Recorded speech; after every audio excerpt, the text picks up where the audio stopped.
तो जैन बच्चों, कैसे हैं आप सब? आई होप आप सब बहुत अच्छे से होंगे। तो चलिए, हमने एक्सरसाइज 4.1 बहुत अच्छे से कंप्लीट किया था, बताया था इंपॉर्टेंट क्वेश्चन कैसा आता है उस चैप्टर से। अब देखिए, वो तो एक झांकी था, अभी 4.2 बाकी था। ठीक है, तो अभी 4.2 हम कंप्लीट करेंगे और इसमें जो है क्वेश्चन, इससे क्वेश्चन रहता है, ज्यादा क्वेश्चन नहीं रहेगा, लेकिन हाँ क्वेश्चन एक रहेगा क्योंकि इसमें प्रॉपर्टी का हम यूज करेंगे और प्रॉपर्टी से क्वेश्चन रहता है। ये बोल रहा है using the property of determinant and without expanding in exercise 1 to 7, यानी 1 से 7 तक जो क्वेश्चन है बिना स्पेंड किए हुए, जैसे हम लोग डिटरमिनेंट निकालते वैसे नहीं, उस तरह से हमें नहीं करना है। हमें क्या करना है, प्रॉपर्टी का यूज करना है और उसके बाद हमें क्या करना है, प्रूफ दैट। वैसे जैसे हम निकालते हैं वैसे भी हम करके प्रूफ कर सकते हैं, लेकिन ये बोला क्वेश्चन कि हमें प्रूफ वैसे नहीं करना है। हमें क्या करना है, पहले प्रॉपर्टी हमें पता होना चाहिए, उस हिसाब से प्रूफ करना चाहिए। प्रूफ क्या करना है कि ये जो डिटरमिनेंट है इसका वैल्यू कितना है, 0। अब रिकॉल करें थोड़ा सा, अगर हम मेमोरी को अपना पीछे लेकर जाए तो हमें याद है कि 0 होने का 2 कंडीशन। पहला कंडीशन क्या था? पहला कंडीशन कि किसी भी डिटरमिनेंट में दो रो या 2 कॉलम क्या हो जाए, किसी भी डिटरमिनेंट में दो रो या 2 कॉलम क्या हो जाए भैया, इक्वल हो जाए। Any determinant 2 row and 2 columns are equal, then we call that value of determinant is 0। या तो 0 होने के लिए या तो हम 2 रो या 2 कॉलम इक्वल कर दें, और या फिर क्या कर सकते हैं, या तो हम वो कर दें या फिर किसी भी एक रो या फिर किसी भी एक कॉलम को, सपोज दैट किसी भी एक रो या किसी भी एक कॉलम को क्या कर दे, 0 कर दे, तो हमारा भैया 0 हो जाएगा। अब सबसे बड़ा क्वेश्चन आता है बच्चों के दिमाग में डिटरमिनेंट में कि कब कहां कौन सी प्रॉपर्टी लगा, हमें समझ में नहीं आ रहा है। अरे बेटा, क्यों समझ में नहीं आ रहा है? यहाँ पर बोल रहे हैं कि 0 चाहिए, 0 के लिए 2 प्रॉपर्टी हमें पता है, या तो हम कोई रो या कोई कॉलम 0 करते हैं, जो कि पॉसिबल हमें दिखाई दे नहीं रहा है दूर दूर तक कि रो और कॉलम हम 0 कर सकते हैं, नहीं कर सकते हैं। तो हम क्या करेंगे, या तो 2 रो या फिर 2 कॉलम इक्वल कर दे। तो पहले हम देखे हैं प्रॉपर्टी में, मैंने ये भी बताया था कि ये जो रहेगा प्लस या माइनस, इसे हम अलग अलग कर सकते हैं। तो पहले अलग अलग करके देखते हैं, शायद कुछ मिल जाए। y z b c x y z, अरे ये तो सीधा ही मिल गया, x y z plus x y z और a b c और a b c। अब ये तो देखो बहुत सिंपल क्वेश्चन हो गया, मुझे लगा कि कुछ हार्ड होगा, कुछ नहीं यार। इसमें देखो ये जो रो है ये किसके बराबर है, ये जो कॉलम किसके बराबर है, ये वाला कॉलम के, यानी यहाँ पर हम लिख भी सकते हैं कि C1 is equal to column 1 is equal to column 3, और यहाँ पर ये देखे कॉलम 2 जो है वो किसके बराबर है, कॉलम 3 के, यानी C2 plus C2 is equal to क्या, C3। तो यहां से ये जब दोनों कॉलम बराबर होता है तो प्रॉपर्टी ऑफ डिटरमिनेंट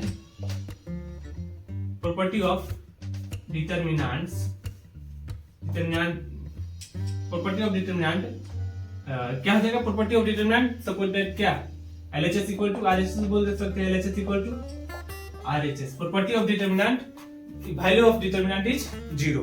ठीक है, इस तरह से हमें हमारा क्या प्रूफ हो गया, जो कि काफी सिंपल था। मुझे लगा कि थोड़ा हार्ड होगा, लेकिन कुछ नहीं, ये तो नॉर्मल सा था। हमने केवल छोटा सा प्रॉपर्टी पता था, ये अलग अलग कर सकते हैं, हमने किया अलग अलग, देखा कि 2 इक्वल है। अच्छा, 2 इक्वल होता है रो या कॉलम तो क्या होता है, 0 वैल्यू होता है उसका। सेकंड नंबर क्वेश्चन देख लेते हैं। इसमें सेकंड नंबर क्वेश्चन जो है, इसमें टोटल 16 क्वेश्चन है, कोई नहीं, सेकंड नंबर क्वेश्चन देखते हैं। सेकंड नंबर जो क्वेश्चन है, a minus b, b minus c, c minus a, b minus c, c minus a minus b, c minus a minus b and b minus c is equal to 0। ये हमें proof करना है। फिर वही 0 proof करना है तो 2 condition, या तो हम भैया एक को 0 कर दे किसी रो या कॉलम के, या फिर 2 कॉलम रो या रो को इक्वल कर दे। तो ध्यान से देखेंगे तो इसमें इक्वल होने के लिए कहीं दिखाई नहीं दे रहा है, लेकिन माइनस माइनस प्लस प्लस ज्यादा लग रहा है ना। किसी एक को जोड़ देते हैं ना, किसी एक को जोड़ देते हैं। हम क्या करते हैं कि C1 जो है, C1 की जगह पर हम क्या लिख देते हैं C2 प्लस C3। अब देखते हैं कुछ होगा। C1 की जगह पर C2 और C3 को जोड़ देते हैं। ठीक है, C1 is equal to C1 plus C2 plus C3। C1 की जगह पर तीनों को जोड़ के लिखते हैं, तो क्या यानी ऐड करके लिखते हैं, तो क्या होगा, a minus B plus B minus C plus C minus A. फिर उसके बाद बी माइनस सी ये वाला प्लस ये प्लस सी माइनस ए प्लस ये प्लस के ए माइनस बी। फिर उसके बाद सी माइनस ए प्लस का ए माइनस बी प्लस का बी माइनस सी। अब बाकी सब जो कहते हो लिख देंगे, ये बी माइनस सी माइनस ए माइनस बी, फिर यहां से ए माइनस सी माइनस ए माइनस बी और बी माइनस सी। इस तरह से हमने ले लिया LHS, मान लेते हैं इसे LHS। अब देखते हैं हम, देखिए ये B minus B plus C minus C plus, खत्म, बाय बाय टाटा। क्या हो गया ये सब? बाय बाय टाटा हो गया। यहाँ से अगर बात करते हैं 0 0 0, फिर यहाँ से बी माइनस सी माइनस ए माइनस बी, सी माइनस ए माइनस बी माइनस सी। यहाँ से ये 0 0 और ये फिर ये वाला टर्म आ गया, जबकि हमें पता है is equal to total value कितना हो जाएगा अब 0, क्योंकि या तो एक रो या फिर एक कॉलम, अगर किसी मैट्रिक्स का डिटरमिनेंट का 0 होता है तो उसका पूरा वैल्यू क्या होता है? डिटरमिनेंट का पूरा वैल्यू 0 होता है। तो यहाँ से हमने प्रूफ कर दिया इज इक्वल टू RHS, ये भी लिख सकते हैं, ठीक है। तो ये तो हो गया क्वेश्चन नंबर 2। क्वेश्चन नंबर 2 के बाद 3 नंबर भी क्वेश्चन देखते हैं। मे बी 3 नंबर भी काफी सिंपल क्वेश्चन होगा, उतना हार्ड होता नहीं है डिटरमिनेंट जितना बच्चों को लगता है। और प्रॉपर्टी का यूज करना थोड़ा सा कॉमन सेंस लगाना पड़ता है और थोड़ा सा प्रॉपर्टी का यूज भी करना पड़ता है, दिमाग में भी होना चाहिए प्रॉपर्टी, कब कहां लगेगा। 3 नंबर क्वेश्चन देखते हैं।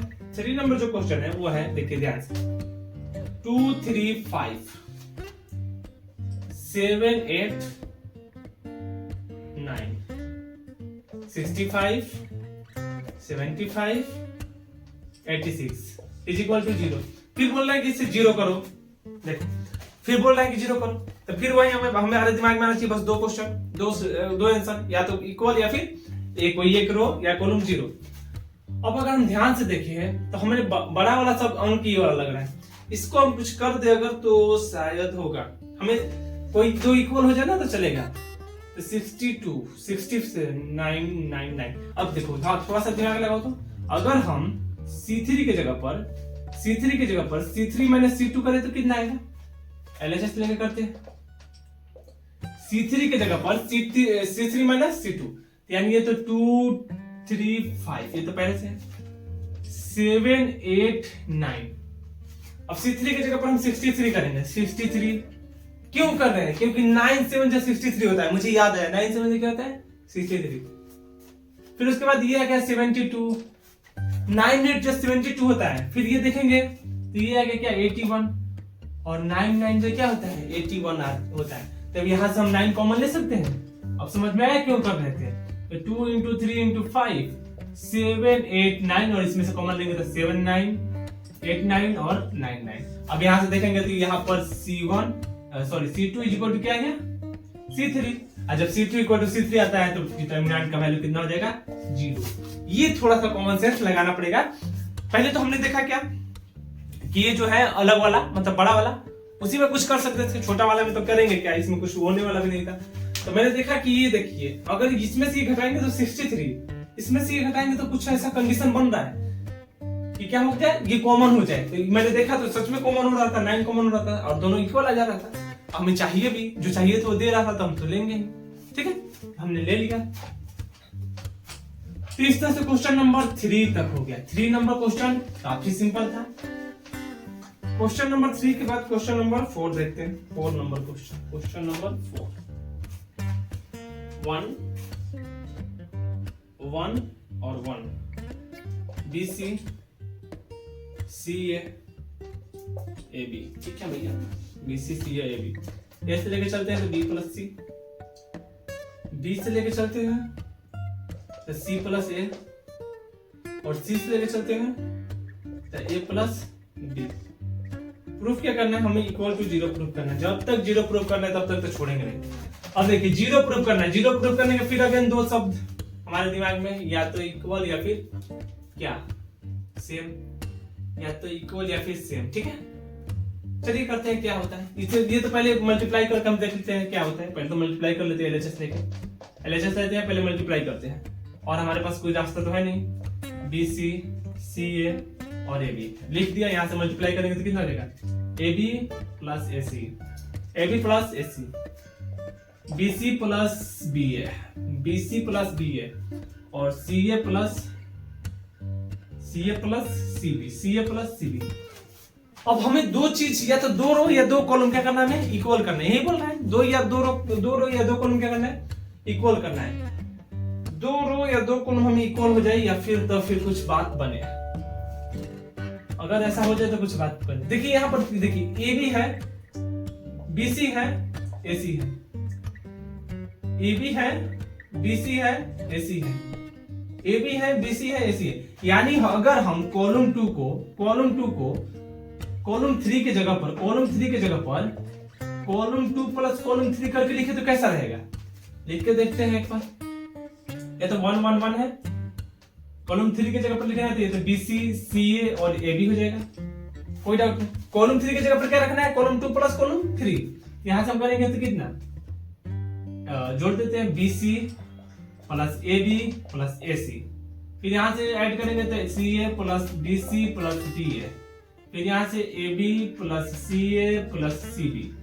ठीक है, यहां तक ऐड करेंगे तो यहां से जो होगा ये तीनों कॉमन, यहां से ये तीनों कॉमन, यहां से ये तीनों कॉमन, तीनों सेम ही है। तीनों देख, A B B C A C, A B B C A C, A B B C और ए सी, तीनों यही है। यानी यहां से अगर हम A B plus B C plus A C ये कॉमन ले लेंगे तो यहां बचेगा 1 1 1 B C C A B और इधर से 1 1 1। हम यही तो खोज रहे थे कि कहीं तो मिल जाए 1 1 1 A B plus B C plus C A into 0। हम यही खोज रहे थे कि भैया कहीं से मिल जाए 0, तो टोटल क्या हो जाए, 0 हो जाए। तो हमारे दो इक्वल मिल गया, इस तरह से टोटल क्या हो गया, 0 हो गया। Question number 4। मैं देखिए क्वेश्चन समझ में आ रहा होगा। अगर इतना बताने के बाद भी समझ नहीं आ रहा है, कोई डाउट है कमेंट करें, कोई डाउट नहीं, फिर से मैं वीडियो बनाऊंगा। ठीक है, तो चलिए यहां तक तो हो गया। अब इसके बाद क्वेश्चन नंबर 4 हो गया। क्वेश्चन नंबर 4 के बाद 5 mathematics. Question number 5 B plus C, C plus C. चलिए क्वेश्चन पहले लिखते हैं, क्वेश्चन ध्यान से देखिए। B plus C, C plus A plus B, Q plus R, R plus P और P plus Q is equal to Y plus Z, Z plus X, X plus Y is equal to क्या लेकर आना है हमें, 2 into A B C P Q R x Y और Z. अब देखिए इसे इक्वल टू 0 हमें प्रूफ नहीं करना है। ठीक है, इक्वल टू 0 प्रूफ नहीं करना है, तो पहले दिमाग से वो दोनों प्रॉपर्टी क्या कर दे, निकाल दे। ठीक है, हमें दिखाना है कि 2 into A B C P Q R और एक्स वाई जेड के बराबर है। ठीक है, एबीसी हमें इसमें एबीसी मिल रहा है, हमें पी क्यू आर इसमें मिल रहा है और एक्स वाई जेड इसमें मिल रहा है। ठीक है, ये दोनों अलग कर देंगे, पहले अलग कर देते हैं दोनों, क्योंकि हमें मुझे दिखाई दे दिया, आपको भी दिखाई देना चाहिए, क्योंकि ए बी सी ये वाला लाइन में है, ये आगे वाला में पी क्यू आर है और ये वाला में एक्स वाई जेड है। ठीक है, हमें दिखाई दिया तो आपको भी देना चाहिए। B C A Q R P और Y Z X plus C A B ABC C A B, फिर इसके बाद आर पी क्यू और Z R P Q Z X Y. अब थोड़ा सा ध्यान अगर दें तो हमें क्या करना है, हमें एबीसी पी क्यू आर और एक्स वाई जेड लेकर आना है। हमें पता है कि रो को कॉलम में चेंज करते हैं तो क्या होता है, केवल साइन चेंज होता है डिटरमिनेंट का। चलिए चेंज करके देखते हैं। अब हमें चाहिए ई ऊपर चाहिए। ठीक है, पहले तो बी क्यू वाई है, ये दोनों चेंज करते हैं, थर्ड कॉलम और सेकंड कॉलम। यहाँ के ए पी एक्स और यहाँ से सी आर जेड, ये जब चेंज होता है तो हम चिन्ह क्या हो जाता है, माइनस का, तो माइनस का चिन्ह लगा देंगे। सेम इसमें भी करेंगे, इसमें भी कर लेंगे। तो ये वाला चेंज करते हैं पहले, क्योंकि हमें ये क्या चाहिए, ऊपर चाहिए, यानी ये टॉप पर चाहिए, तो प्लस का चिन्ह है तो माइनस का चिन्ह कर देंगे। A P X C R Z और बी क्यू वाई। देखते हैं थोड़ा सा पास है क्या भैया, ए अभी इसमें नहीं आया, तो अभी तो पहले इसमें ए लेकर आते हैं, इसमें ये ऊपर चाहिए मुझे, तो फिर चेंज करेंगे तो फिर माइनस है, तो माइनस से क्या हो जाएगा प्लस, अगेन प्लस हो गया, यहाँ से ए पी एक्स और यहाँ से फिर ये नीचे वाला आ जाएगा, नीचे बी क्यू वाई और सबसे नीचे C R Z, APX BQI C R Z यहां तक तो आ गया, ये माइनस है, लेकिन ये देखिए एपीएक्स तो सही है, लेकिन यहां पर हमें चाहिए क्या, बीक्यूआई चाहिए, बीक्यूआई, लेकिन ये नीचे है, तो फिर चेंज करेंगे तो माइनस है, तो क्या हो जाएगा, अगेन प्लस हो जाएगा, तो एपीएक्स तो एपीएक्स और यहाँ पर बीक्यूआई के बीक्यूआई और सी आर जेड, इन दोनों क्या कर दिए, चेंज कर दिए। अब चेंज करेंगे तो देखेंगे कि यहाँ पर एपीएक्स बीक्यूआई बीक्यूआई सीवाई जेड ये दोनों क्या है, इक्वल ही है। और जब दोनों इक्वल है तो 2 into A P X B Q Y C R Z, 2 into C R Z is equal to हम लिख सकते हैं R H S, right hand side. ठीक है, इस तरह से क्वेश्चन नंबर 5 तक हो गया 4.2। तो चलिए आज की वीडियो में यहीं तक रहने देते हैं, 4.2 क्वेश्चन नंबर 5। काफी क्वेश्चन बना लिया आज। अगले वीडियो जो है वहां से बनाएंगे क्वेश्चन नंबर 6 से। मिलते हैं अगले वीडियो में।